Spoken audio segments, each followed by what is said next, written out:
आप सभी को नमस्ते। आप सभी को नमस्ते। और पिछली बार हम लोग मिले थे तो अलग अलग विषयों पर हमने डिस्कशन किया था कि ऋतु के अनुसार हम क्या खा सकते हैं क्या नहीं खा सकते। छोटी छोटी बातें हैं, सिर्फ दूध पीना है या सिर्फ पानी पीना है तो भी हम ऋतु के अनुसार उसमें किस तरह से बदल कर सकते हैं ये हम जान रहे हैं। जिस प्रकार से ऋतुओं में परिवर्तन आ रहा है उस हिसाब से आप देख सकते हो कि यह ज्ञान जो है बहुत सालों से चला हुआ जो ये कुछ ज्ञान है वो हम किस तरह से यूज कर सकते हैं। अभी मुंबई में भी 16 डिग्री तक टेम्परेचर नीचे गया था। नासिक में मेरे कुछ फ्रेंड्स हैं, वहां तक तो 8-9 डिग्री तक टेम्परेचर कम था। या भोपाल में मेरे कुछ मित्र हैं, वहां तो 3 डिग्री तक तापमान नीचे गिरा था। ये सब जब हो रहा है तो आहार में सिंपल हम कुछ परिवर्तन ला सकते हैं क्या?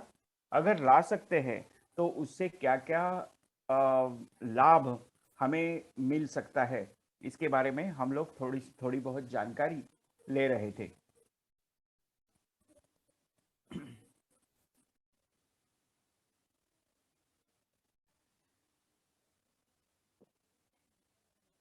पथ्यकर आहार में हम अलग अलग चीजें देख सकते हैं। कुछ वर्ड यहाँ पर संस्कृत होंगे पर उसका अर्थ जो भी होगा वो मैं आपको अ, उस वक्त बता दूंगा। पहली बात, पेया। पेया का मतलब होता है पेज, मराठी में जिसे कहते हैं पेज, पेया। एक भाग आप अन्न द्रव्य ले सकते हैं। अन्न द्रव्य का मतलब है हम सिर्फ चावल के ऊपर अभी कंसंट्रेट करेंगे पेया के बारे में। तो एक वाटी आप चावल लीजिए और उसमें 14 गुना आप पानी डालिए। चावल कैसे लेना है? अगर हम पॉलिश न किया हुआ तंडुल या राइस लेते हैं तो सबसे अच्छा, उसके ऊपर जो कवरिंग होता है और जो ये कवरिंग है उसमें बी कॉम्प्लेक्स बहुत बड़ी मात्रा में होता है। सिंपल, ये अगर अनपॉलिश्ड राइस हम ले तो एक 2-4 बूंद घी डालकर उसमें आप उसे भून ले। ये भूनने के बाद आप चावल का प्रयोग खाने में करें तो सबसे पहली बात, उसका जो ग्लाइसेमिक इंडेक्स होता है वो कम रहता है। इसका मतलब सिंपल मैं बोलना चाहूंगा कि अगर पेशेंट डायबिटिक है तो भी इस तरह से थोड़ा चावल वो खा सकता है। ये सिंपल। 2-4 बूंद घी के ऊपर आप चावल को भून लीजिए। उसका चावल भी बन सकता है पर हम अभी पेया के बारे में बताएंगे। ग्लाइसेमिक इंडेक्स कम होने के बाद हम इसका प्रयोग करेंगे। 14 गुना इसमें पानी डालें और फिर जब तक वो पूरी तरह से कुक नहीं होता तब तक उसे आप उबालें। बाहर ही उसको उबालना है, कुकर में नहीं। कुकर में उबलने के बाद वो थोड़ा सा पचने में हेवी हो जाता है। जब हम से ज्वर रहा पेशेंट है, जिसको बुखार आ रहा है, ऐसा पेशेंट है जिसमें हमें एकदम हल्का खाना उसे देना है, पचने में बहुत ही हल्का हो और उसे भोजन में रुचि बढ़े, इस तरह से हमें जब खाना देना हो तो पेया हमें देनी चाहिए। ये पूरा कुक होने के बाद वो चावल के साथ ही उसे परोसना है हमें। ये करने के बाद उसमें आप थोड़ी सी दालचीनी या थोड़ी सी सौंठ, जीरा, घी, यह जरूर डाल सकते हैं। ये स्वेद जनन करने वाला होता है, मतलब गरम गरम अगर इस पेया को आप सेवन करो, पेया का सेवन करो तो स्वेद जनन होता है। स्वेद जनन का मतलब सिंपल, आपको मालूम होगा सबको, डोलो 650 लेने के बाद मुझे पसीना आता है। ये पसीना आना इसका मतलब स्वेद जनन। स्वेद मतलब स्वेटिंग और इससे शरीर में स्वेद प्रवृत्ति बढ़ती है। ये ज्वर मोक्ष के लिए या बुखार कम होने के लिए जरूरी ऐसे शरीर में होने वाली एक क्रिया या घटना है। स्वेद जनन के साथ साथ ये लघु और दीपन, दीपन का मतलब है भूख बढ़ाने वाली, ये डाइजेस्टिव पावर को बढ़ाती है, भूख बढ़ाती है। बस्ती शोधन का मतलब इससे यूरिनेशन बहुत ज्यादा मात्रा में होता है। अगर यूरिनेशन कम, बुखार के वक्त यूरिन कम हो जाती है, इससे वो बढ़ जाती है। क्षुत त्रुट, क्षुत मतलब क्षुधा, मतलब भूख लगना, त्रुट मतलब थर्स्टी फील होना, ये सब, और ग्लानी, ये सब कम हो जाता है। और अच्छी तरह से मोशन होने के लिए भी पेया का फायदा होता है। वातानुलोमन यह करता है, इसका मतलब कॉन्स्टिपेशन इससे दूर होता है। आप हमेशा याद रखें, अगर आप किसी भी बड़ी बीमारी का सामना कर रहे हो तो आप तुरंत खाने में, आपके खाने में एटलीस्ट सुबह के वक्त ब्रेकफास्ट आपका पेया होना चाहिए, पेज। कोंकण में अगर आप जाते हो तो बहुत से जगहों पर यह पेया सुबह के ब्रेकफास्ट के लिए यूज होती है। यह पचने में तो हल्की होती है, इसमें अलग अलग चीजें डालकर भी खाया जाता है, उसका सेवन किया जाता है। फॉर एग्जाम्पल घी का सेवन करते हैं, मेथकूट, बहुत अलग अलग बातें हैं जो हम डाल सकते हैं इसमें, परंतु सिर्फ पेया भी पीना हितकर है। सुबह के वक्त गर्मी में सिर्फ पेया, यह ब्रेकफास्ट के लिए आप ले सकते हो।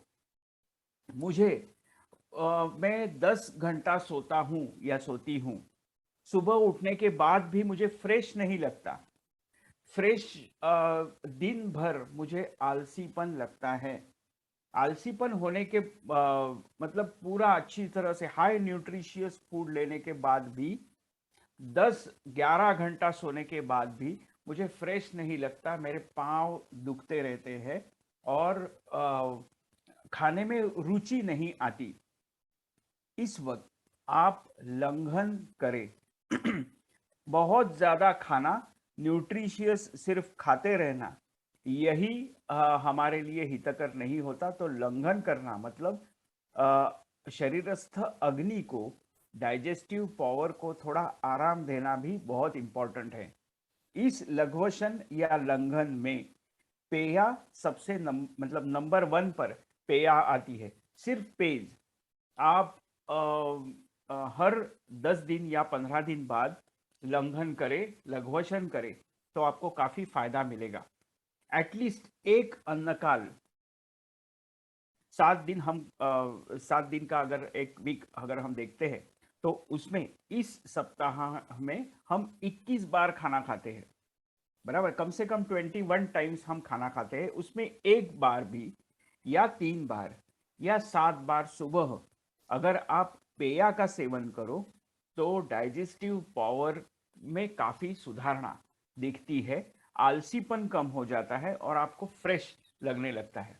सुबह उठने के बाद 6 o'clock को आप जब योगा के क्लास में बैठते हो तो आपको बहुत ही ऐसा स्टीफनेस लगता है, या आज नहीं करे, कल करते हैं, आज मैं सो जाता हूँ, ऐसे आपको जब भी लगे तो आप इस पेया का जरूर सेवन करें।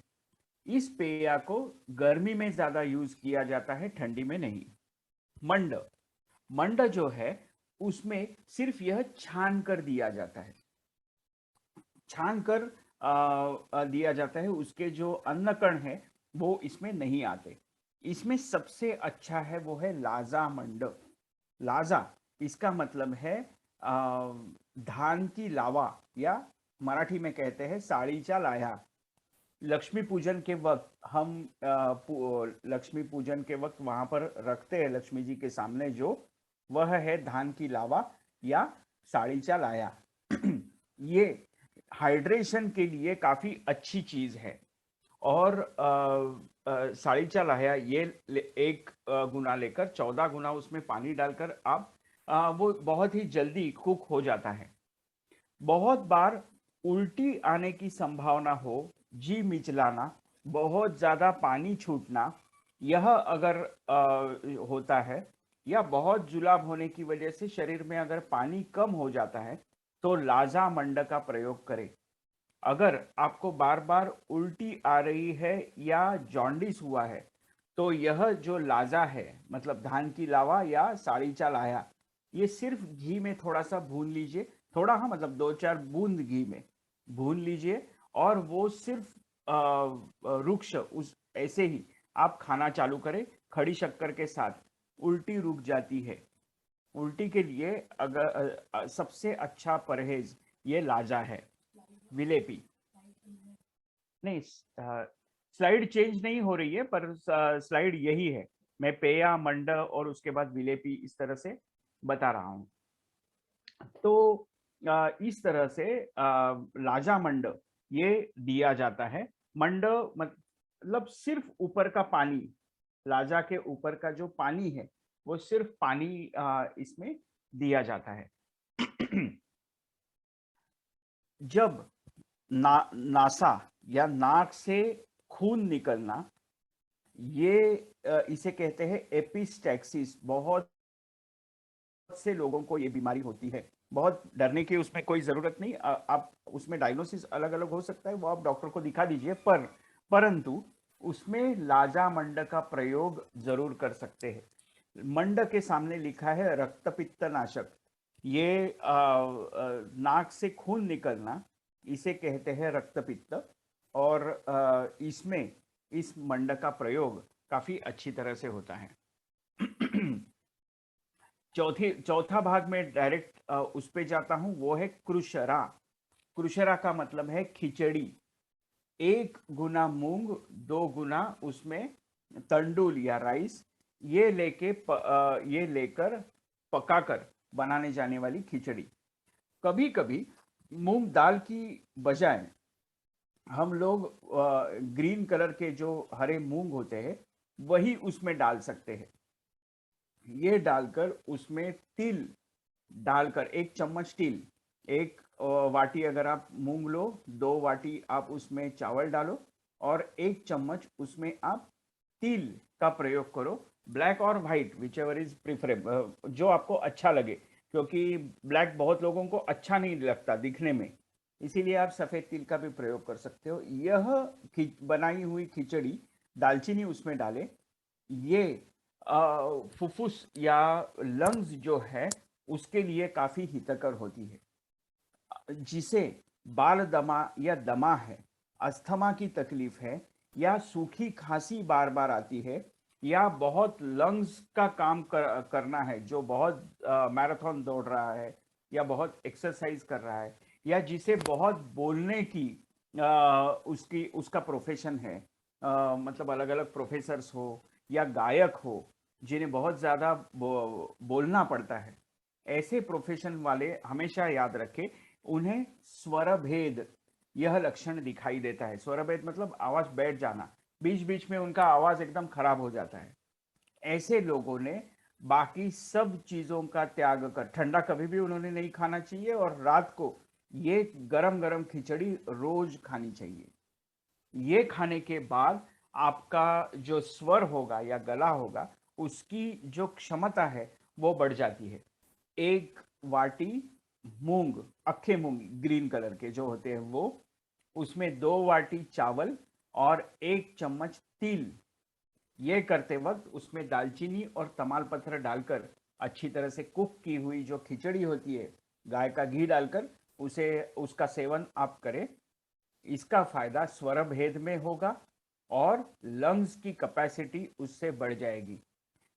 एक प्रिकॉशन आप जरूर ले, खिचड़ी के साथ कभी भी आपको जो कढ़ी रहती है, छाछ की बनाई हुई कढ़ी रहती है, वो आयुर्वेद के हिसाब से विरुद्धान्न है, वो नहीं सेवन करना चाहिए। उसके साथ दूध भी सेवन किया जाता है। मेरे कुछ पेशेंट्स हैं जो जैन या मारवाड़ी पेशेंट्स हैं, जो उसके साथ दूध का सेवन करते हैं। हमेशा याद रखें कि नमक या खट्टी चीजों के साथ दूध का सेवन कदापि नहीं करना चाहिए, बिल्कुल नहीं करना चाहिए। तो ये बात आप हमेशा ध्यान रखें। इसमें ऐसे लोग कहते हैं कि पर नहीं, हमारे पुरखों से ये चला आ रहा है तो हम खाए तो क्या होगा, और मैं भी बचपन से खा रहा हूँ या खा रही हूँ तो क्या होता है। पर नहीं, इसका सेवन बिल्कुल न करें। इससे अजीर्ण, त्वचा की अलग अलग बीमारियां, शिरशूल मतलब ये हेडेक, कंटिन्यूअस हेडेक, और आंखों की अलग अलग बीमारियां हो सकती है। इसीलिए ये इसका सेवन नहीं नहीं करना चाहिए। कड़ी खिचड़ी, दूध खिचड़ी, ये कॉम्बिनेशन एकदम 100% गलत है।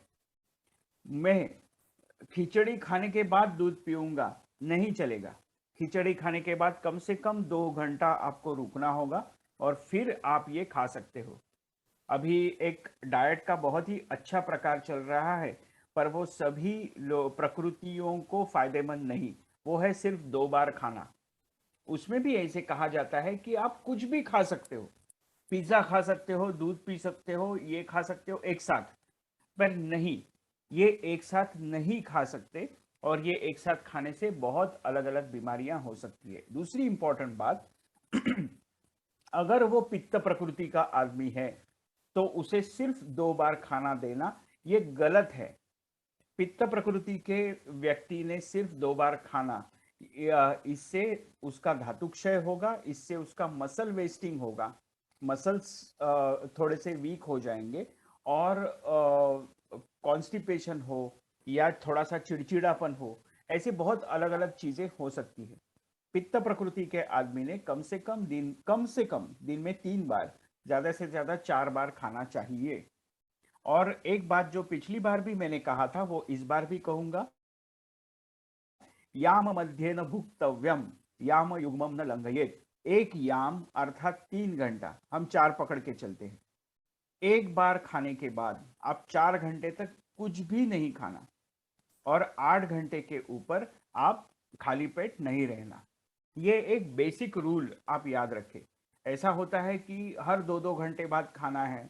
मुझे डॉक्टर ने बताया है कि स्मॉल मील्स लो, 2-2 घंटे बाद लो, पर नहीं, ये ऐसा नहीं है। आयुर्वेद ऐसा नहीं कहता।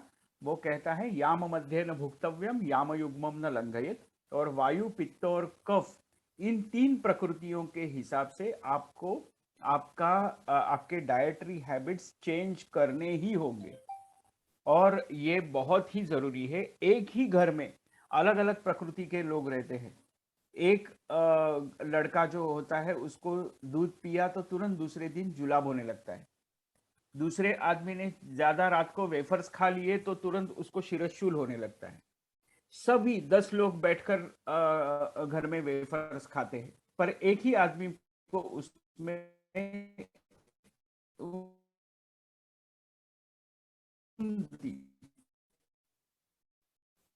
तो एक ही डाइटरी रूल ये सबको नहीं चलता। आपकी सबसे पहली आपकी प्रकृति को जान ले, और फिर ही आप उन चीजों का सेवन करना चालू करें। इसमें और एक बात मैं आपको जरूर बताना चाहूंगा, आप नोट डाउन करना कि ये XYZ चीज खाने के बाद मुझ में इस तरह से परिवर्तन आता है, या ये ABC चीज खाने के बाद मुझे कॉन्स्टिपेशन होता है। ये आप नोट डाउन करने के बाद आप फिर उसके ऊपर विचार विनिमय करें तो वह बेहतर होगा। हर बार डाइटरी हैबिट्स सब लोगों ने सेम रखी तो सबको सेम फायदा होगा, ऐसा बिल्कुल नहीं है। वात प्रकृति के आदमी को अंडा खाने से फायदा हो सकता है, पर यही फायदा कफ प्रधान प्रकृति वाले आदमी को बिल्कुल नहीं होता।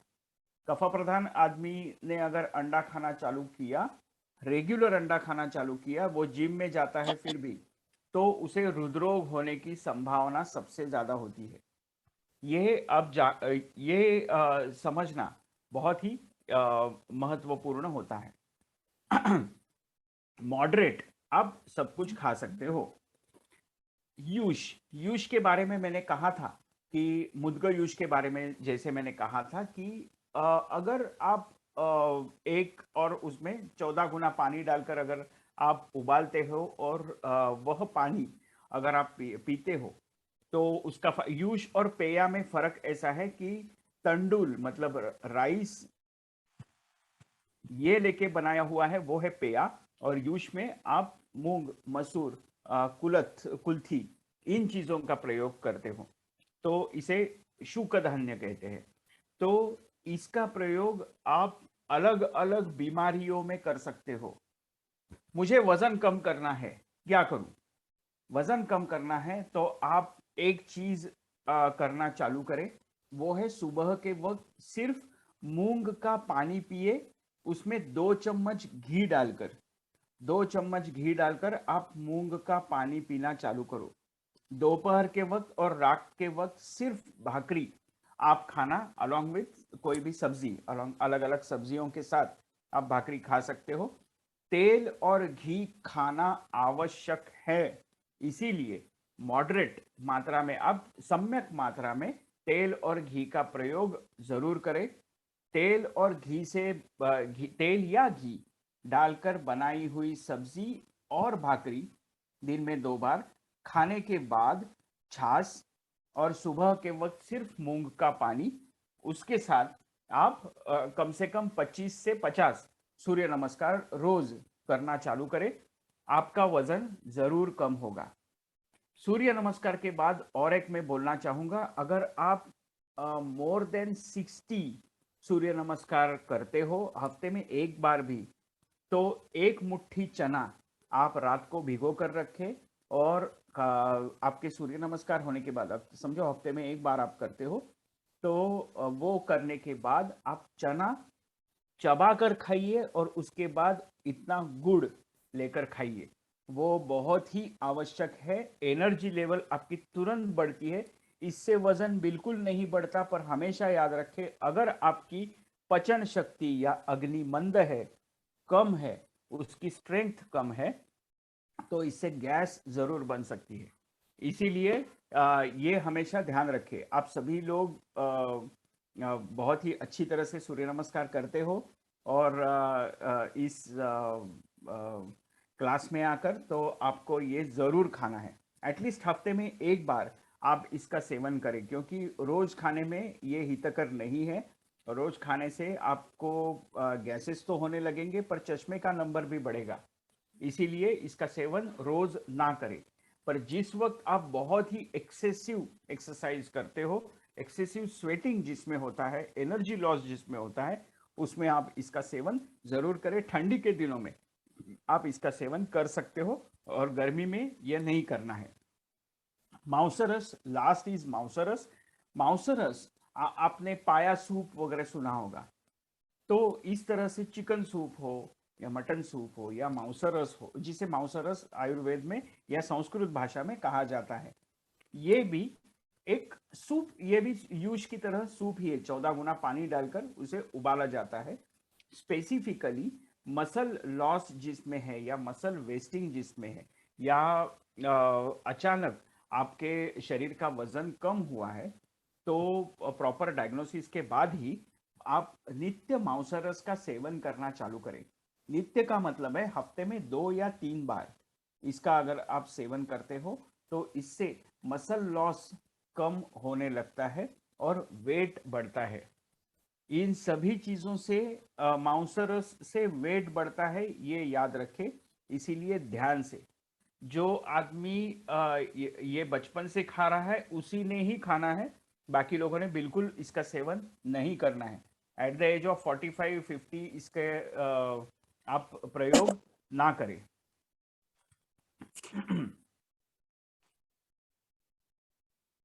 इसके बारे में मैंने आपको बताया ही था। अलग अलग जो यूज है,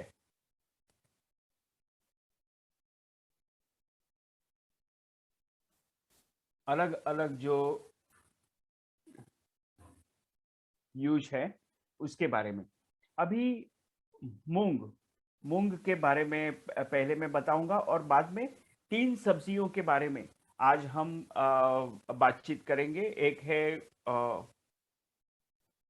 कुष्मांड, कुष्मांड इज पंपकिन, वृंताक, बैंगन, टिंडी, तोंडली, इन तीनों के बारे में आज हम मतलब उसके गुणधर्म क्या है इसके बारे में हम बात करेंगे। सबसे पहले मैं मूंग की तरफ जाता हूं, पर मूंग की तरफ जाने से पहले मैं दो तीन चीजें इसके बारे में सभी कठोर या कड़धान्य जिसे कहा जाता है उसके बारे में मैं कहना चाहूंगा। बहुत ही इंपॉर्टेंट है। आजकल ऐसा है कि एक बॉल मैंने स्प्राउट्स खा लिए, बस ये मेरा ब्रेकफास्ट हो गया।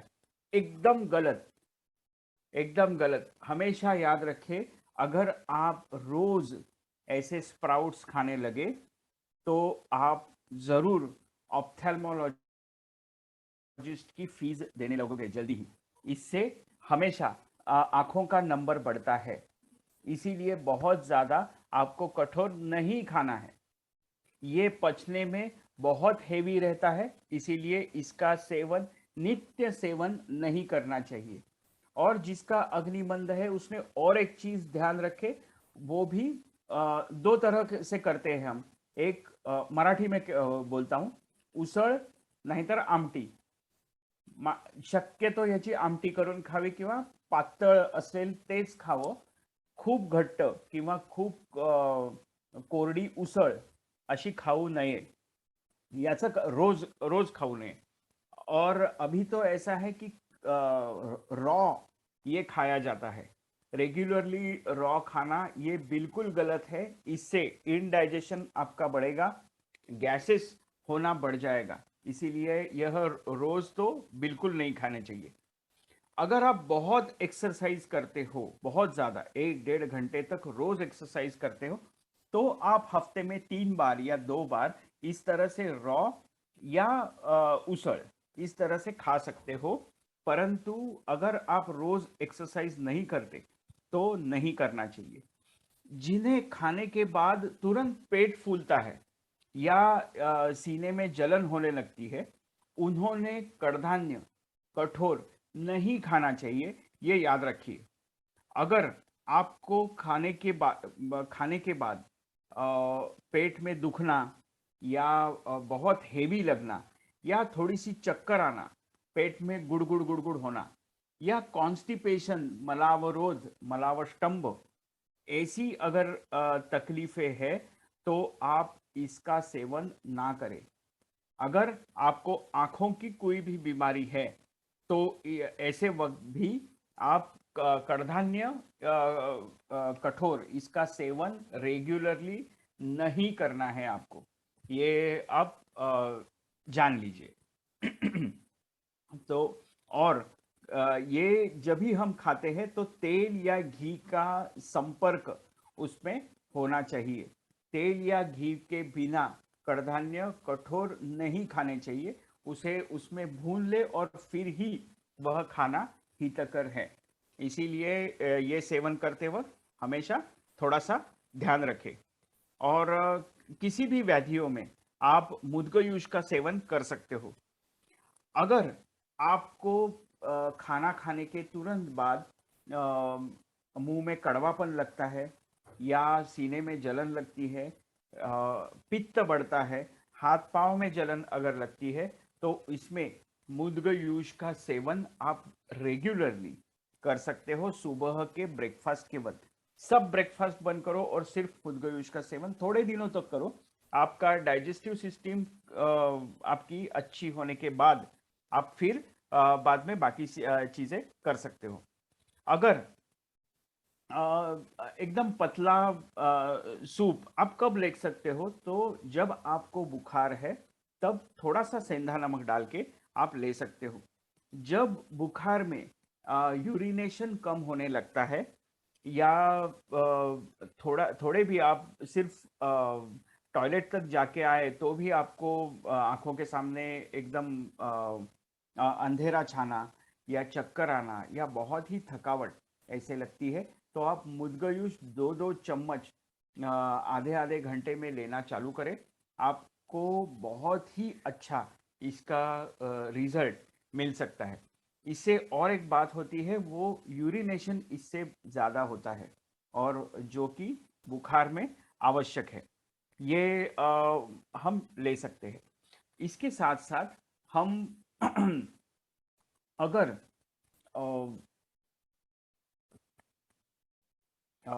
कॉन्स्टिपेशन है प्लस पाइल्स की तकलीफ है, तो रोज सुबह के दोपहर के खाने में आप इतनी मूंग दाल उसे बनाइए, और रोज एक वाटी वो, उसके साथ 2 चम्मच घी और फुल्का, ये इसका सेवन करना चालू करें। इससे जो कॉन्स्टिपेशन होगा वो, और जो भी पाइल्स की तकलीफ होगी वो, इन दोनों का कॉम्बिनेशन हो तो ही यूज करें। विदाउट कॉन्स्टिपेशन नहीं है और सिर्फ पाइल्स है तो इसका बहुत ज्यादा फायदा नहीं होता। आप कॉन्स्टिपेशन प्लस पाइल्स है तो इसका सेवन करें। इसका सेवन 21 दिन के ऊपर नहीं करना है। रोज अगर आप करते हो तो 21 दिनों के बाद इसका सेवन ना करें, और आपको फायदा 7 दिन में नहीं मिल रहा तो तुरंत नजदीक के डॉक्टर के पास जाइए, वो बहुत जरूरी है।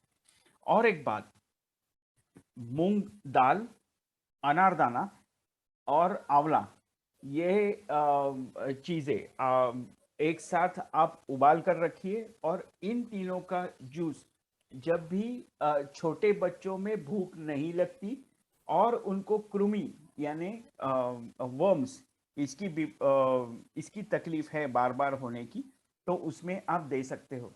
बच्चा बहुत ही आलसी हो गया है, आलसीपन ये स्वभाव अलग, और जो खेलने वाला बच्चा है वो अचानक आलसी हो गया, वो बहुत ज्यादा उसे नींद आ रही है, या वो खेल नहीं रहा है, ऐसा आपको दिखने लगे, तो ये पानी अनारदाना, मूंग और आंवला, इसका पानी आप उसे जरूर दें। उससे उसके वर्म्स कम होने लगते हैं, और बच्चे का आलसीपन कम होके वो तुरंत खेलने लगता है। ये बात भी याद रखें। हाँ, जॉन्डिस, जॉन्डिस में सबसे अच्छा अन्न द्रव्य अगर कौन सा है तो वो है मूंग। आप मूंग और लाजा, लाजा मैंने जैसे कहा धान की लावा, इन दोनों का सेवन आप जॉन्डिस में कर सकते हो। जॉन्डिस में कर सकते हो, इसका और एक सिंपल मैं कहना चाहूंगा, जिसका यकृत, लीवर, ये थोड़ा सा आलसी हो गया है या थोड़ा काम नहीं कर रहा है ऐसे आपको लगे, तो उस वक्त आप मूंग का सेवन उसमें जरूर कर सकते हैं। बहुत ज्यादा मूंग खाने से कॉन्स्टिपेशन बढ़ सकता है और गैसेस हो सकते हैं, इसीलिए 7 दिन के बाद आप मूंग खाना कम करें या बंद करेंगे तो भी चलेगा। आपने, ये तो आपको मालूम है, कुलिथ या कुलत्थ जिसे कहा जाता है, इसका सूप जो मैंने बताया था, और वो आप सभी लोगों को समझ में आ रहा है ना? Yes yes yes. थोड़ा सा रिपीटेशन हो रहा है तो मैं आगे भी लेके जा सकता हूँ, या ये मैं बताऊं थोड़ा सा और डिटेल? सर कुवैत के बारे में बता रहे हो ना? हाँ जी, हाँ जी। हाँ हाँ, यस यस प्लीज। पिछली बार मैंने बताया था, इसीलिए यस, थोड़ा रिपीटेशन हो रहा है कि मैं बता सकता हूँ और थोड़ा सा इसमें और डिटेल?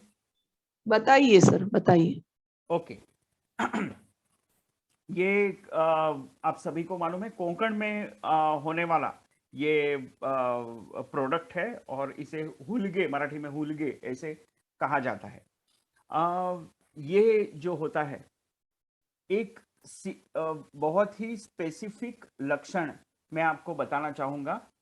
नाभि से गुदद्वार की ओर पेन जाना, या गुदद्वार से, गुदद्वार मतलब संडास की जगह, वहां से नाभि की ओर या पीछे पीठ की ओर पेन होना, ये इसे ये जो स्पेसिफिक लक्षण है, जो बहुत बार ये यूरिनरी कैलकुलस या मूत्रखड़ा जिसे कहते हैं, जिसमें होता है, नाभि से नीचे गुदद्वार की तरफ तक पेन होना, रिफर्ड पेन होना, इस तरह से अगर आपको लक्षण दिखाई दे तो आप उस पेशेंट को कहे थोड़ा सा गर्म पानी में बैठो, मतलब एक टब में गर्म पानी लेकर उसमें बैठना है और उसे कुल्थी का यूश ये देना है, मतलब इसका सूप ये देना है। और इसका काफी अच्छा फायदा उसमें होता है। अगर छाती में बहुत कफ है, उसकी वजह से अगर आपको खांसी आती है, थोड़ा दम लगता है और कफ बहुत ही ऐसे चिकट है, बहुत खांसी करने के बाद थोड़ा सा कफ निकल रहा है, तो इसमें कुल्थी का यूज और उसमें हींग, ये आपको हींग डालकर वो दो दो चम्मच थोड़ी थोड़ी देर बाद, मैं सिर्फ स्पेसिफिकली ये छोटे बच्चों के लिए कह रहा हूँ, बाकी भी लोग ले सकते हैं जरूर, पर आप उसके साथ आपका जो भी मेडिकेशन होगा वो जरूर ले। ये मैं परहेज के बारे में बता रहा हूँ, ये हमेशा ध्यान रखें। पर बहुत बार ऐसे होता है सिर्फ अच्छा परहेज भी आपको ठीक कर सकता है। अगर बहुत खांसी करने के बाद थोड़ा सा कफ निकल रहा है तो हींग के साथ आप कुल्थी का यूज यह ले सकते हो। बहुत क्रॉनिक एलर्जिक राइनाइटिस है, मतलब बहुत जूनी आपको सर्दी है, तो इसमें रेगुलरली सुबह के वक्त कुल्थी का यूज, हींग और थोड़ा सा नींबू उसमें निचोड़कर देना, इससे क्रॉनिक एलर्जिक राइनाइटिस कम होता दिखाई देता है। इससे प्रतिकार शक्ति भी बढ़ती है। अगर आप में से किसी को कोविड हुआ था और अभी भी थोड़ी थोड़ी खांसी हो ही रही है, ऐसा आपको लगता है या हो रही है, तो आप उसमें कुल्थी का यूज थोड़ा सा हींग और नींबू निचोड़कर या अनारदाना या आंवला डालकर जरूर सेवन करें सुबह के वक्त। ये सेवन 21 दिन तक जरूर करें, इससे आपको फायदा होता दिखाई देगा।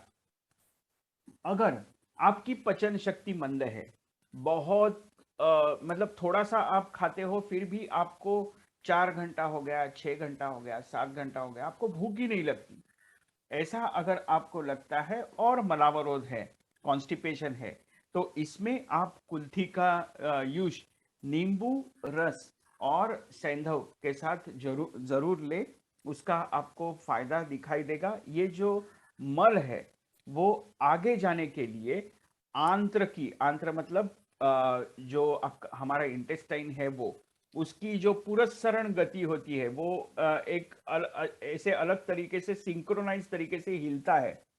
ये हिलना अगर उसका थोड़ा सा कम हो जाता है तो उसमें आप कुल्थी का यूज नींबू और सेंधव के साथ जरूर दें। हींग सभी पेशेंट्स में फायदेमंद नहीं होता, क्योंकि अगर पित्त प्रकृति है तो उसका फायदा नहीं होता। हाँ, इसमें और एक बात, अगर बहुत आपको फोर्स करना पड़ रहा है और थोड़ी सी मल प्रवृत्ति होती है, मल प्रवृत्ति होते वक्त उसके साथ सफेद कलर का कफ भी निकल रहा है, उसे प्रवाहिका कहते हैं, जिसमें बहुत जोर लगाने के बाद, बहुत प्रेशर लगाने के बाद थोड़ा सा मोशन को होता है और उसके साथ सफेद कफ भी निकलता है, पेट भी दुखता है और पेट दुखकर वापस वापस वो पेशेंट टॉयलेट के लिए रवाना होता है। अगर इस तरह से प्रवाहिका की बीमारी है तो उसमें सबसे पहले आपको थोड़ा सा अलग लगेगा ये, पर सबसे पहले थोड़े दिन आप पानी का प्रमाण कम करो और उसका यूज, फिर वो मुद्गा यूज हो या कुलत्थ यूज, ये देना, पानी नहीं देना, कुल्थी का यूज या मुद्गा यूज उसमें देना। धीरे धीरे धीरे ये प्रमाण कम होने लगता है और पेशेंट को ठीक लगता है। सबसे पहले उसकी भूख बढ़ती है और उदरशूल यानी पेट का दर्द ये भी कम होने लगता है। पानी नहीं पीना है इसका मतलब कुछ भी नहीं पीना है ऐसा नहीं, आपको यूज पीना है पानी के बदले, तो आपको काफी अच्छा फायदा इसमें दिखाई देगा। यूरिनरी कैलकुलस, मूत्र खड़ा, इसमें सबसे अच्छा यूज अगर आप देते हो तो वो दो है, एक है कुल्थी का और दूसरा है पंपकिन जूस।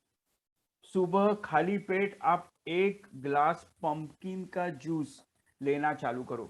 आपको पंपकिन तो मालूम होगा सबको, सांबार में डालते हैं, वो बड़ा पंपकिन रहता है, सफेद भोपला।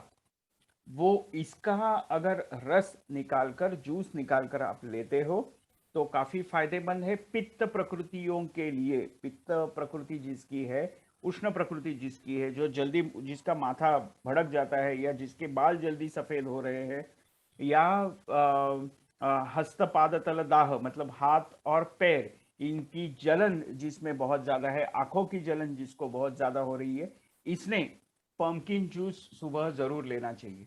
पंपकिन जूस से भी और कुलथी के जूस से भी मूत खड़ा तो निकल जाता है, वो एक बात। अगर यूरिनरी कैलकुलस 12 से 14 mm तक है तो आप जरूर उसके लिए विदाउट सर्जरी ट्राई कर सकते हो। 14 mm तक तो हमेशा आपको अच्छा रिजल्ट मिलेगा। ऑफ कोर्स वो कहाँ पर है सिचुएटेड, कौन सी जगह पर है, और बाकी भी चीजें उसके मायने रखती है, पर फिर भी इन चीजों से फायदा ये आपको दिखाई देता है।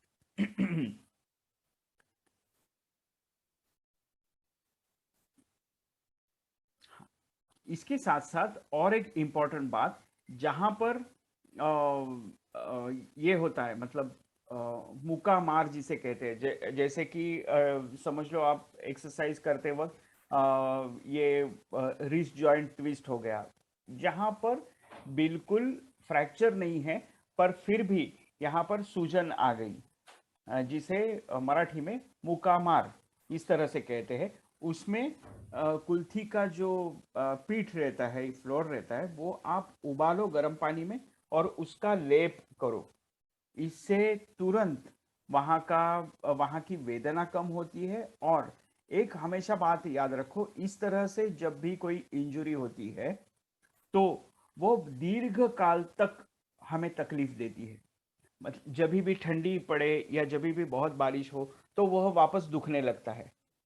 ये अगर आप इसका लेप करो तो ऐसा नहीं होता। सिर्फ ये पहले, मतलब मार लगने के बाद, ट्रोमा होने के बाद पहले 8 घंटे में ही करे तो ही फायदा देता है। अगर आप 3-4 दिन बाद, 5 दिन बाद इसका प्रयोग करने की सोचो तो फिर इसका फायदा नहीं होता।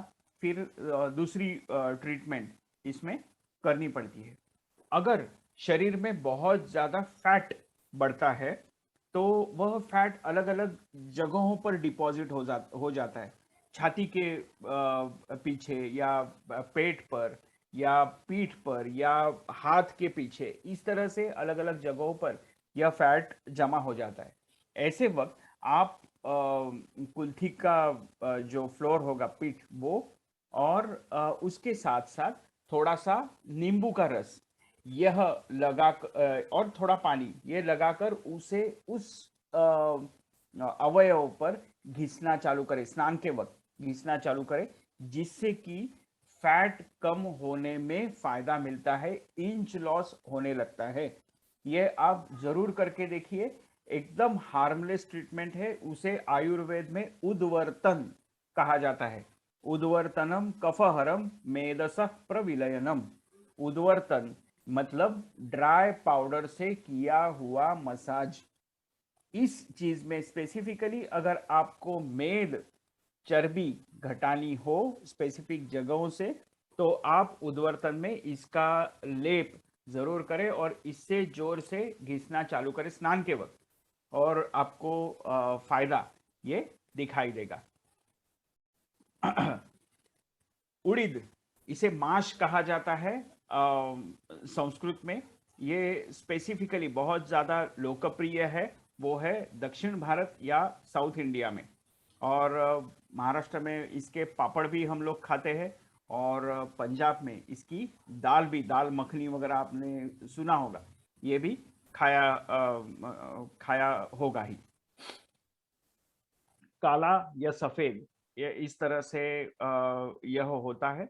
इससे वजन बढ़ता है, ये याद रखिए। अभी मैं हाल ही में गुजरात में गया था, वहां पे शायद अड़दिया कहते हैं उसे, आई डोंट रिमेम्बर एग्जैक्टली, पर उसका हलवा ये बनाया जाता है। काफी ठंडी में काफी अच्छा इसका रिजल्ट है और इससे वजन काफी बढ़ता है, इसीलिए बिवेयर, ध्यान से इसे ज्यादा नहीं खाना है क्योंकि इससे वजन आपका फटाफट बढ़ जाएगा। ये जो है इससे अम्ल पित्त भी होता है। अगर आप बहुत ज्यादा मात्रा में खाते हो तो इससे एसिडिटी ये बढ़ जाती है, इसीलिए ज्यादा ये नहीं खाना है। आप सिर्फ ठंडी में इसका सेवन रेगुलरली कर सकते हो, जिससे अभी अभी गर्भधारणा के बाद सूतिका अवस्था में बच्चा होने के बाद स्तन्य वर्धनार्थ मतलब ब्रेस्ट मिल्क बढ़ने हेतु हम उड़द का सेवन करने जरूर कहते हैं, और इससे काफी अच्छा गर्भिणी में काफी अच्छा रिजल्ट मिलता है। परंतु एक ध्यान रखें, वापस पित्त प्रकृति वाली अगर गर्भिणी सूतिका रही तो उसे उसका फायदा नहीं होता बल्कि उसकी तकलीफ होती है, इसीलिए ये सभी लोगों को देना हितकर नहीं है।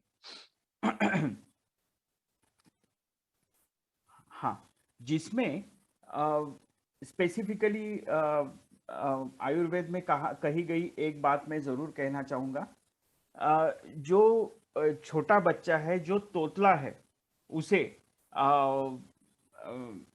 मतलब 3 साल का, 4 साल का है, 5 साल का है और अच्छे उसके उच्चार नहीं है, तो उसमें आप उड़द पानी में उबालिए, उसका यूश बनाइए या उसका काढ़ा बनाइए और वो 2-2 बूंद नाक में डालना चालू करें। तोतले बच्चों में माश का नस्य यह किया जाता है और उसके साथ प्रज्ञा विवर्धक स्तोत्र, ये उससे 11 बार उसको आप सिखाइए। मतलब माँ ने ये इसका पठन किया या यूट्यूब पे लगाया तो बच्चे को कोई फायदा नहीं होगा। पहले मुझे ये कहना नहीं पड़ता था, परंतु मैं जब भी ऐसी चीज़ें बताता हूँ तो अभी ये स्पेसिफिकली बताता हूँ, क्योंकि बहुत माएँ अभी यूट्यूब पे लगा देती है वो प्रज्ञा विवर्धक स्तोत्र, वो भी सुनती है, बच्चा भी सुनता है, जिससे कोई फायदा आपको नहीं होने वाला। स्तोत्र पठन ये खुद ही करने चाहिए। अगर खुद आप करते हो तो ही उसका फायदा होगा, नहीं तो बिल्कुल नहीं होगा। क्योंकि स्तोत्र ये श्वास का एक मैथमेटिक्स है और वो सूत्रबद्ध तरीके से संस्कृत में अच्छी तरह से उसको जोड़ा गया है। अगर आप उसको उसी वक्त आप अच्छी तरह से उसका पठन करते हो तो वहां पे फलश्रुति में दिए हुए सभी लाभ आपको हो सकते हैं। स्पेसिफिक लाभ होते हैं, वो जरूर हो सकते हैं, वहां के ब्रेन सेंटर को वो एक्टिवेट करते हैं। फॉर एग्जाम्पल, प्रज्ञा विवर्धक स्तोत्र अगर आप रेगुलरली पेशेंट को या छोटे बच्चों को स्पेसिफिकली सिखाओ और बोलना चालू करो तो उनकी स्पीच में आपको काफी सुधार दिखेगा। माश के काढ़े के नस्य के साथ आप जरूर इसका सेवन कर सकते हो। इस तरह से इस तरह से अलग अलग क्या कहते हैं मूंग, ये इसका सेवन हम कर सकते हैं। और एक के बारे में मैं बताना चाहूंगा, वो है तुअर या तूर, जिसे मराठी में कहा जाता है। वो आप में से जो ब्राह्मण लोग होंगे उनको मालूम होगा कि आम्बट वरण, गोड़ा वरण, इस तरह से इस तरह से अलग अलग रेसिपीज, ये बहुत ही टेस्टी, बहुत ही सिंपल और फिर भी अत्यंत स्वादिष्ट और जिसका फायदा ब्रेन और शरीर दोनों के लिए हो, ऐसा बनाया जाता है, ऐसा कुक ये किया जाता है। तो ये तुअर से बनाया जाता है। सिर्फ जिनको बहुत ज्यादा जिनकी पित्त प्रकृति है वो ये नहीं खा सकते, तो उनमें तुअर और मूंग मिक्स करके आप खा सकते हो, तो इसका फायदा भी होने लगता है। इसमें और एक बात, या इसका भी उद्वर्तन के लिए प्रयोग हो सकता है, घिसने के लिए प्रयोग हो सकता है। बहुत ज्यादा अगर स्वेद प्रवृत्ति होती है, बहुत ज्यादा आपको पसीना अगर आता है, तो इसमें आप तुअर और मसूर मिक्स करके उसका उद्वर्तन जरूर करें, आपका पसीना आना कम हो जाएगा।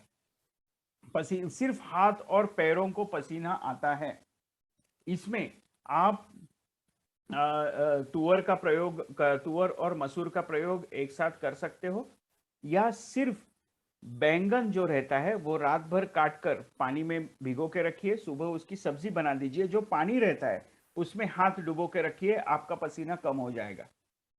आप करके देखिए, ये बहुत ही सिंपल और सरल उपचार है, और इसमें मैं आपको गारंटी के साथ कहता हूं कि बड़ा कोई भी साइड इफेक्ट इससे नहीं होगा। तो आप इसका प्रयोग करके जरूर देख सकते हो। आपने बहुत अलग अलग बड़े बड़े उपचार किए होंगे, ये छोटे से सिंपल उपाय है।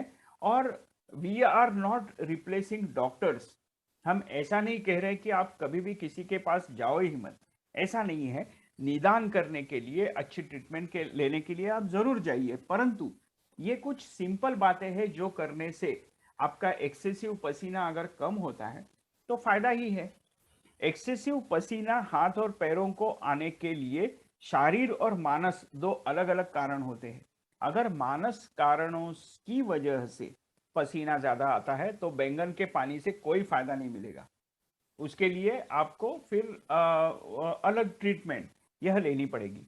इस हिसाब से हम अलग अलग उपाय, सिंपल साधे उपाय ये कर सकते हैं। मसूर, मसूर के बारे में शायद उसका शायद चित्र नहीं है मेरे पास। आपको सभी को मालूम है कि मसूर की दाल हम खाते हैं। प्रवाहिका में सबसे हितकर मसूर होता है, बाकी ज्यादा मसूर नहीं देना चाहिए। प्रवाहिका मतलब बहुत ज्यादा फोर्स करने के बाद आपको थोड़ी सी मलोप्रवृत्ति होना, उसके साथ सफेद कफ भी निकलना या नहीं निकलना, और होते वक्त और बाद में बहुत ज्यादा पेट दर्द, इससे आदमी धीरे धीरे उसका वेट लॉस भी होने लगता है, बहुत दिनों तक यह प्रॉब्लम रहता है। कभी कभी IBS, इरिटेबल बाउल सिंड्रोम, इस तरह से भी होता है, जिसमें शारीर और मानस अलग अलग कारण हो सकते हैं। पथ्य में आप उसमें मसूर का प्रयोग जरूर करें, आपको काफी अच्छा फायदा मिलता है, और आंत्र की शक्ति इससे काफी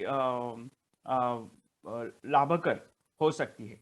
और एक बात, टॉन्सिलाइटिस जिसमें गला बैठ जाना या बहुत ज्यादा टॉन्सिल सूजना, जिसकी वजह से पेशेंट को कभी कभी बुखार वगैरह भी आता है, इसमें मसूर का गरम गरम पानी, मतलब मसूर का यूज, उसमें हल्दी डालकर अगर आप एक एक दो दो चम्मच सिर्फ इसका सेवन करें बीच बीच में, आपके मेडिसिन के साथ या मेडिसिन के सिवाय, तो भी काफी अच्छा फायदा आपको दिखाई देता है। टॉन्सिलाइटिस में आपको लेनी है ट्रीटमेंट जरूर, उसके साथ पथ्य में आप मसूर यूज हल्दी डालकर उसका सेवन जरूर करें। उसका गार्गलिंग भी आप कर सकते हो, मसूर यूज अलॉन्ग विथ हल्दी इसका गार्गलिंग कर सकते हो। गर्म पानी में सिर्फ हल्दी डालकर भी इसका गार्गलिंग किया जाता है, पर इसका फायदा ज्यादा होते हुए दिखाई देता है। बाकी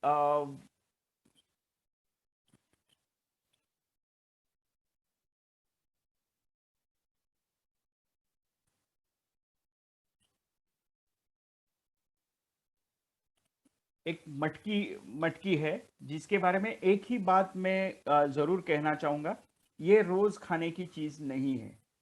ये भी खाने में बहुत लोगों में रोज दिखाई देता है, परंतु एक याद रखिए, मकुष्ठा कृमिकरहा, मकुष्ठ मटकी ये कृमिकर होती है, इसीलिए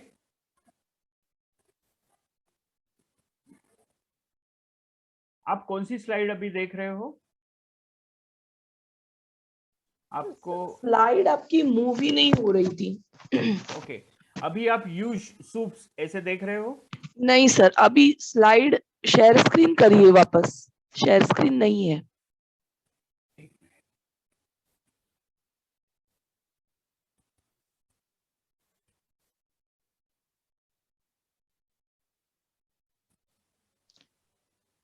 आपकी स्लाइड मूव ही नहीं हो रही थी, फर्स्ट स्क्रीन ही था। ठीक है, एक मिनट।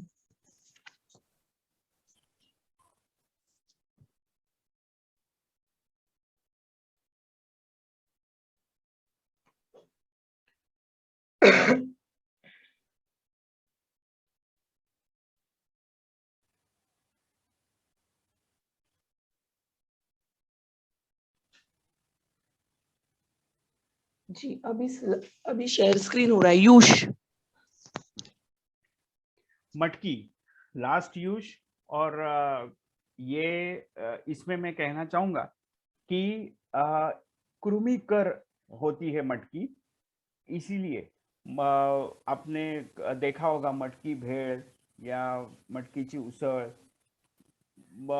मोड आलेली मटकीची उसळ रोज खाणं बिलकुल हितकर नाही। लहान मुलं, बरीच लहान मुलं हे खाताना दिसतात। एटलीस्ट मेरे क्लिनिक में मैंने यह देखा है, हिस्ट्री लेते वक्त बहुत बार देखा है। काय आवडतं? मटकीची उसळ आवडते, मान्य। परंतु छोटे बच्चों में इसका सेवन नहीं ज्यादा नहीं करना चाहिए। ज्वरो विवर्णता शूलम रुद्रोगम सदनम भ्रमः भक्त द्वेषो अतिसारश्च संजात कृमि लक्षणम। बार बार हल्का बुखार आना, चेहरे पर सफेद ऐसे दाग दिखना, पेट दुखना खाने के बाद या रात को, सीने में धड़धड़ होना जब आप स्टेप्स चढ़ के ऊपर आते हो। मैं छोटे बच्चों के बारे में बोल रहा हूँ। खाना खाना है, हाँ खाना है, खाने के लिए बैठे तो नहीं चाहिए, या एक एक घंटा लगता है खाते वक्त। बीच बीच में मतलब टॉयलेट जाके आने के बाद ऐसे एकदम से ब्लैकआउट हो जाना, भूख नहीं लगना और कभी कभी जुलाब होना, इस तरह के अलग अलग लक्षण कृमियों के छोटे बच्चों में पाए जाते हैं। इनमें इसका अगर छोटा बच्चा या अगर आपके घर में मटकी का सेवन करते हैं तो वह बंद कीजिए, पूरा बंद कीजिए। मटकी और गवार ऐसे पेशेंट्स में पूरे बंद करके देखिए, आपको 21-22 दिन के बाद फर्क पड़ने लगेगा, फर्क पड़ते हुए आपको दिखेगा। इस तरह से अलग अलग चीज़ों के बारे में हम जानकारी ले सकते हैं। और भी हाँ, हम लोग अगर मैडम हमें परमिशन देती है तो हम मिलते रहेंगे और बीच बीच में अलग अलग चीज़ों पर ज़रूर बातें करेंगे। अगली बार अगर हम बात करते हैं तो अगली बार मैं सब्जियां लेता हूँ, जिसमें बैंगन वगैरह ये सब सब्जियां आएंगी। 8-9 सब्जियां हैं, उसके बारे में हम लोग ज़रूर बात करेंगे। आपको कुछ क्वेश्चंस होंगे तो आप ज़रूर पूछिएगा, पर thank you for patient hearing. Thank you.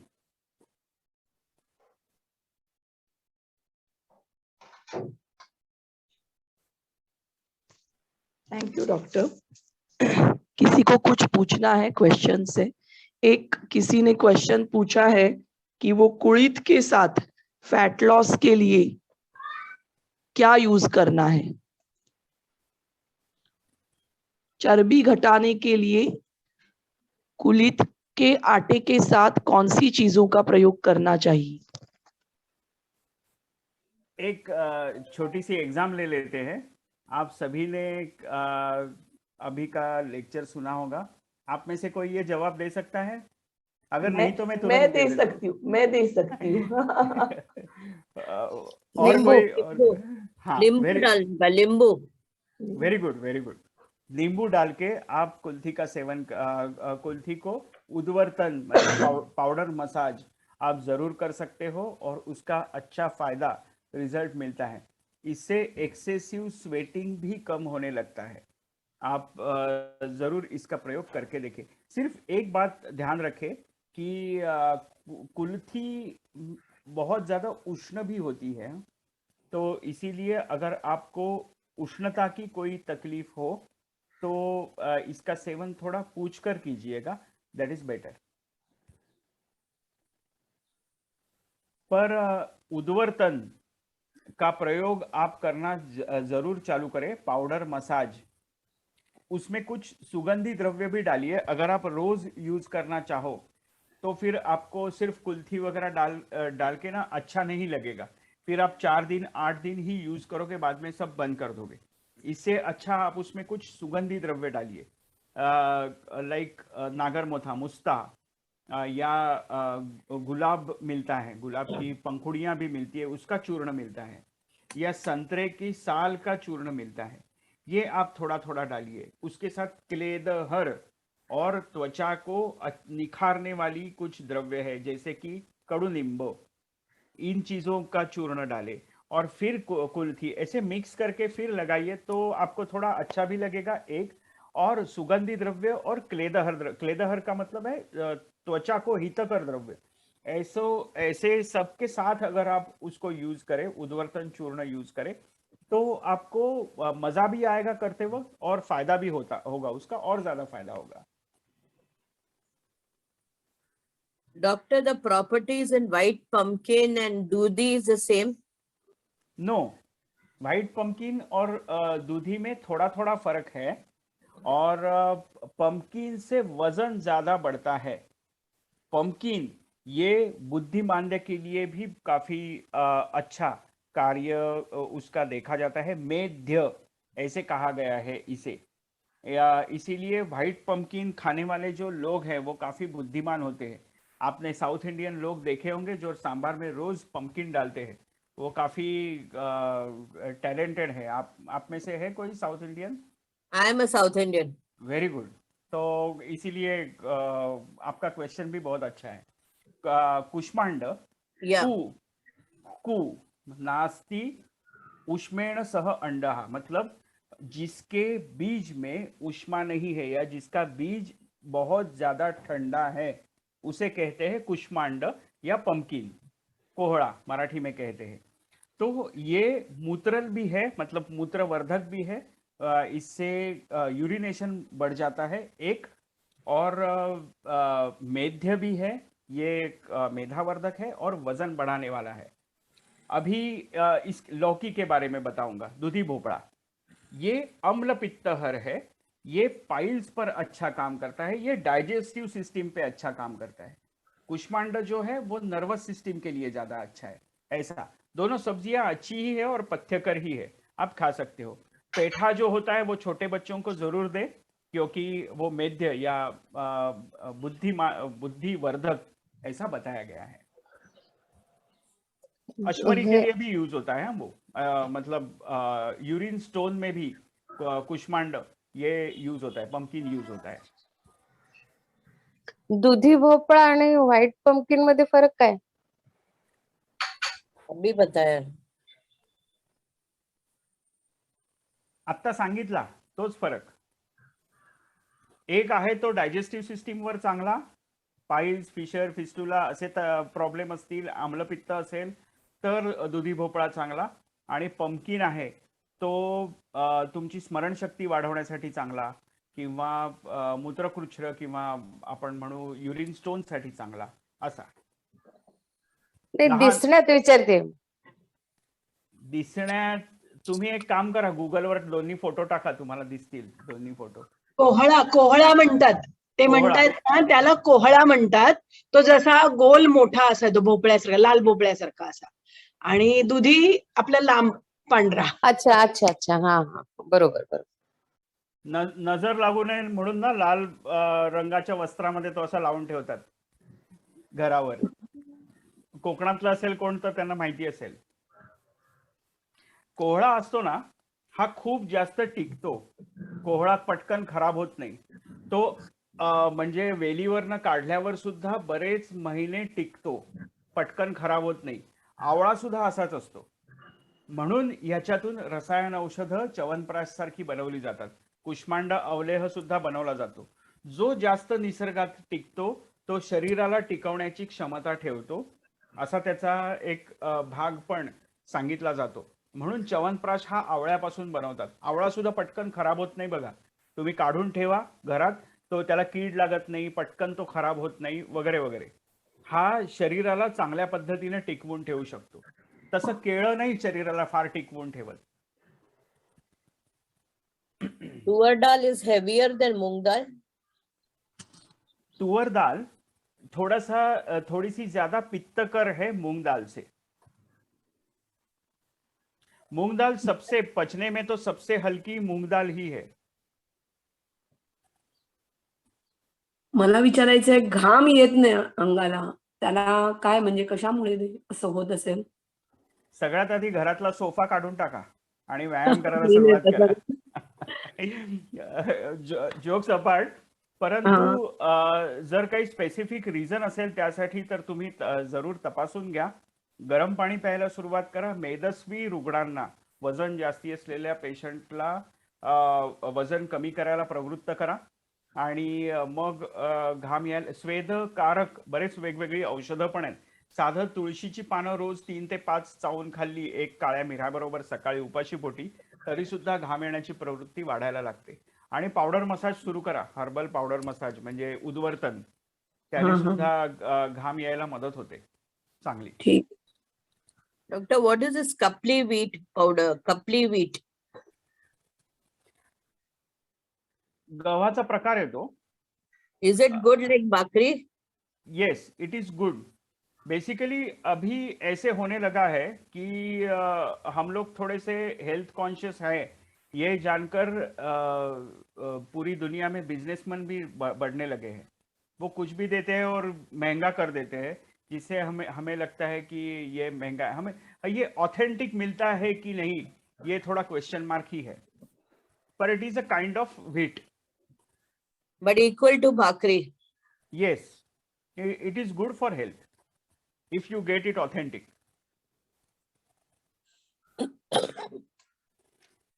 Time पर एक्सरसाइज करो, टाइम पर दिनचर्या पालन करो, और जो भी हमारे थाली में परोसा जाए वो चुपचाप मस्त एकदम खा लो.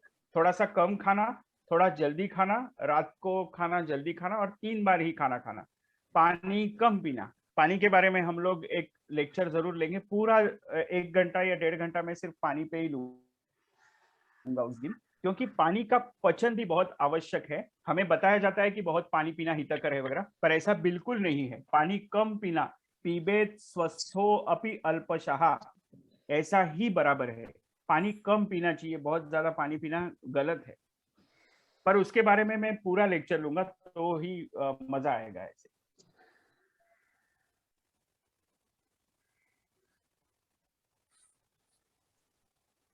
आई थिंक सर, क्वेश्चंस खत्म हो गए हैं सबके. सर मैं एक पूछना चाहती हूँ कि अगर हाथ पांव में जलन हो तो उसके लिए क्या प्रयोग करूं? कभी भी हाथ पांव में बहुत देर तक अंगार होती है, म्हणजे हातामध्ये खूप आग होते, हातात पायात दोन्ही ह्याच्यात खूप आग होते. त्यासाठी म्हणजे ते वांग्याचं पाणी सांगितलं तुम्ही, वांग्याच्या पाण्यात हात बुडून ठेवायचं, त्याच्यात काही टाकायचं का? सांगतो. वांग्याचं पाणी एक्सेसिव्ह जर तुम्हाला घाम येत असेल तर वापरा. तुम्हाला जर हातापायांची जळजळ होत असेल जास्त प्रमाणात, आणि समजा मी तुम्हाला फक्त क्लिनिकल कंडिशन सांगतो, समजा त्याच्याबरोबर डायबिटीस असेल तर आधी डायबिटीस कमी करायला लागतो.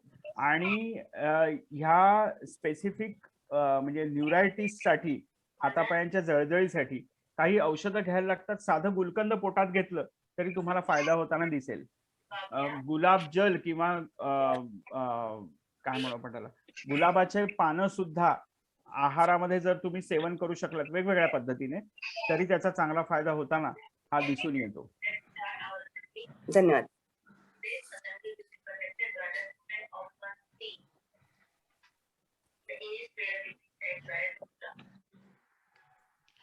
आई थिंक अपना अभी टाइम भी हो गया है.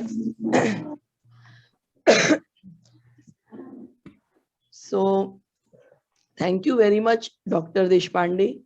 आप हमेशा यहाँ पे आके इतना अच्छा सब हमें इंफॉर्मेशन दे रहे हैं, और मुझे इसका फीडबैक भी काफी अच्छा मिला है. और जब भी आपका लेक्चर होता है उसके बाद मुझे इतना अच्छा फीडबैक मिलता है. और सब लोग, मेरे जो भी जितने भी स्टूडेंट्स हैं, नॉट ओनली हमारे भारतीय योग मंदिर के स्टूडेंट्स हैं, अभी यहाँ पे आउटसाइडर्स भी है जो पर्टिकुलरली ये लेक्चर के लिए यहाँ पे आए हैं, आज ऑनलाइन ये अटेंड कर रहे हैं. और आपका ये जो भी सेशन होता है, दिस इज रियली इंफॉर्मेटिव. और मैंने आज सुबह के क्लास में भी यही कहा कि जो कुछ भी हमें इंफॉर्मेशन मिल रही है वो सिर्फ इंफॉर्मेशन ना रहे, वो आप प्रैक्टिकल में इम्प्लीमेंट करो।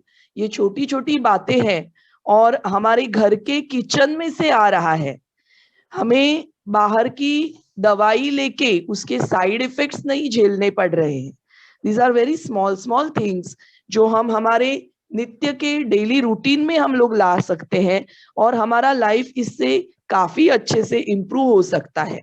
योग और आयुर्वेद ये दोनों ऐसी ही चीज है जो हमारे भारतीय तत्वज्ञान ने हमें दिया है। अमूल्य ऐसा ये साधन है और इसका आप लोग सही तरीके से यूज करो।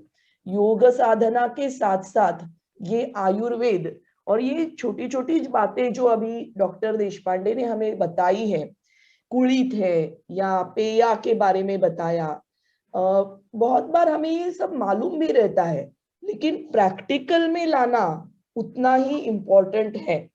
डॉक्टर, आपको मालूम है अभी मेरा आवाज आप सुन रहे हो इसके लिए भी मैंने डॉक्टर से कांटेक्ट किया था और डॉक्टर ने मुझे बहुत ही सिंपल रेसिपी बताई, काफी फर्क पड़ा उससे।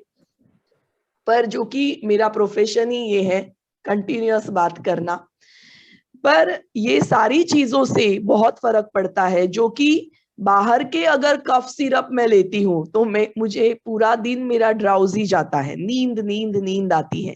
लेकिन घरगुती जो उपचार है उससे हमारा हेल्थ जो है वो बहुत अच्छा रहता है। एंड रियली थँक यू, मनापासून तुमचे आभार आहेत डॉक्टर। आणि एवढं सुंदर तुम्ही बोलता, एवढं छान तुम्ही नॉलेज देता सर्वांना। and I think my all students are thankful to you. आणि असंच तुम्ही पुढचे लेक्चर्स कंटिन्यू ठेवत जा. Every month we will continue this series. I think all are, कारण मला हा फीडबॅक सारखा येतोय, सब स्टूडेंट्स ये बार बार कहते हैं कि yes we want this lecture, so we will keep this lecture continue. आपण हे पुढे सुद्धा, आणि तुम्ही गेल्या वेळी म्हणाला होता सिद्धजल, सिद्धजलाबद्दल तुम्ही बोलणार होता, so we will continue that in next lecture. आणि अशाच प्रकारे आपलं, हा बोला ना डॉक्टर. मॅडम, तुम्हीच पुढच्या वेळी एखादा मला स्पेसिफिक टॉपिक सांगा, म्हणजे पाणी म्हटलं तसं आपण स्पेसिफिक तेवढ्यावरच बोलू तरी चालेल. चालेल चालेल चालेल. थँक्यू, मनापासून तुमचे आभार, धन्यवाद. पुढील लेक्चर केव्हा असेल त्याची लिंक पाठवा madam. Yes yes yes, sure sure.